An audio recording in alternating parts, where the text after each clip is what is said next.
Your home workout doesn't have to be lame. Try these clever exercises that don't require a mountain of dumbbells or a gym full of machines. When it comes to chest accessories, a pec fly machine or a cable stack can be great.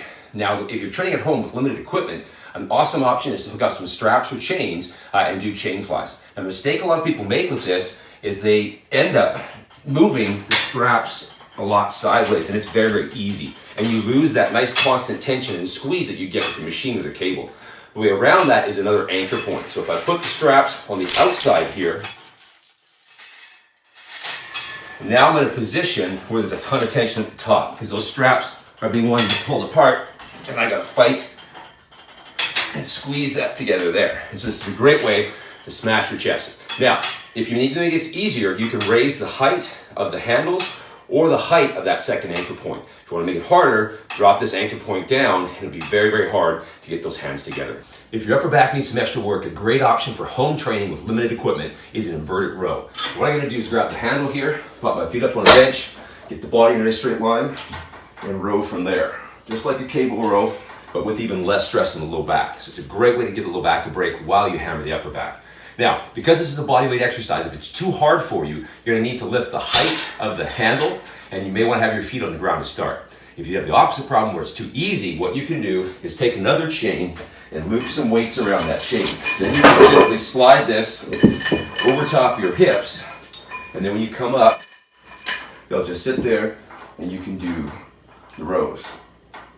And again, we can put a lot of stress on the upper back while sparing the lower back. If your quads need some extra work, but you don't have access to leg extensions, leg presses, and hack squats, a great home alternative is the Cyclist split squat. So what I'm gonna do with this is take a dumbbell, hold it in the goblet squat position, okay, and get into a very, very narrow stance split squat, okay? Then as I come down, I'm gonna try to stay upright, push the front knee forward, so I really put the stress on the quad, and come up and down in that position, okay? From here, you're gonna find that you're using your back leg a lot, and that's great. So we're basically doing a hack squat with the front leg and a leg extension with the back leg, so they can both get some direct work and grow those quads.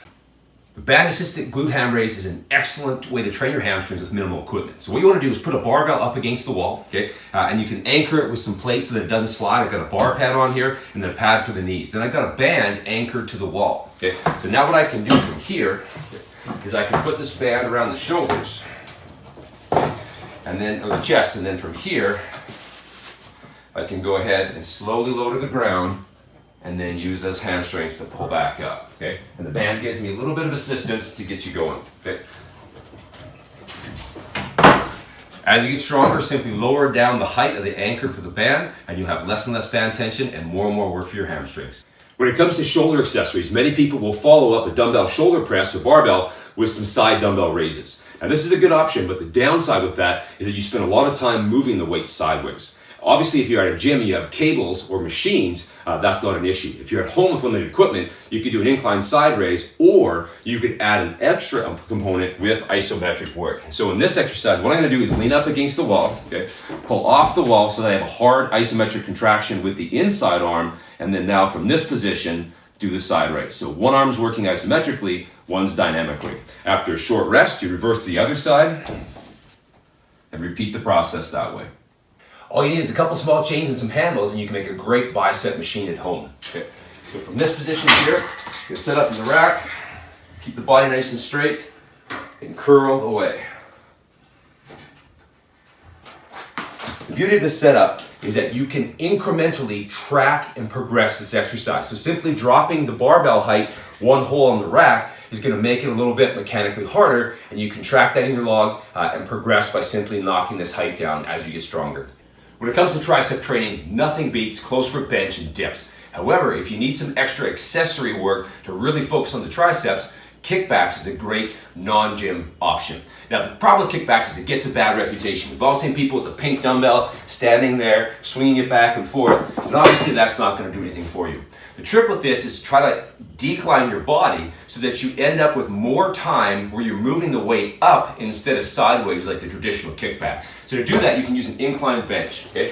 You're gonna hop on here, okay? Find a comfortable position, and then from this position here, lift the elbows up as high as you can, okay? And then give a good hard squeeze at the top. And this will give you a feeling kind of like a rope pressed down at a gym without all the fancy equipment. If you want to train your calves at home with a standing calf machine, a great option is an angled barbell calf raise. So what I've done is loaded up a barbell here. You don't even have to worry about an anchor point. The barbell will sit in place. I got a homemade calf block here. And then what I've done for a belt is I've just got a chain with 2 loops in it. So I'm going to put the big loop around the hips. Because this is not the most comfortable, I got a rolled up hoodie here just to give the hips a little padding. Obviously, if you have a hip belt for a hip belt squat, that would be a much better option. You got double collars here just for extra safety. I'm just going to loop the lower loop on here, and then I can just stand up and into position. And then from here, we can go up and down, get a nice calf workout. Other nice thing with this compared to the standing calf is I'm not having that load directly on the spine. So it's a nice break for the spine as well as we work the calves. And then we're done, we just hop down. And then from that position, off and we're good to go. A great option for training the wrist is the wrist roller. If you have access to a commercial one, great. If not, you can build one with the design I learned from my friend Brian Mattioli, where we simply take a pipe, okay, and a small pipe and tie them together with the rope. Okay, rope goes just through the hole, and then there's a knot on the inside. Then for loading this, we can simply just slip a plate on, and we're good to go. Now, most people, when they do wrist rollers, they'll try to hold their arms in front here, and they'll find that their shoulders fatigue before they effectively train and develop the wrist extensors. So a great alternative is to have a pad on a bar, okay? And then in the rack, we can be in this position here, and we can roll up with that. Okay? Now, if we're hitting the flexors, a lot of times people don't think of the wrist roller as a good flexor, forearm flexor exercise, and it can be, and the trick is to go behind your back, okay? And in this position, it feels kind of like a behind the back wrist curl, and you can get a really effective forearm flexor work as well, okay? A great at-home ab training option is suspension strap mountain climbers. Now, most people, when they think of mountain climbers, they think of some type of cardio thing where people are on the ground and they're going fast, sloppy reps like that. This is totally different. This is a high-tension, slow exercise. So what you want to do is hop up on some chains or suspension straps or rings. You want to pull your body off and then very, very slowly lift and lower the legs. Okay. Now this looks really easy. It's a lot harder than it looks. Okay. You can also progress and regress this exercise if it's too hard for you. Okay. Make sure you can come forward and get more stability off the straps. If you want to make it harder, the farther you come back off the straps, the greater the challenge. And again, you want to go nice and slow so there's no movement or twisting of the hips and you smash your abs. If you enjoyed this information, hit that like button to let us know. Plus, if you never want to miss another T Nation video again, hit subscribe and that little notification bell right next to it.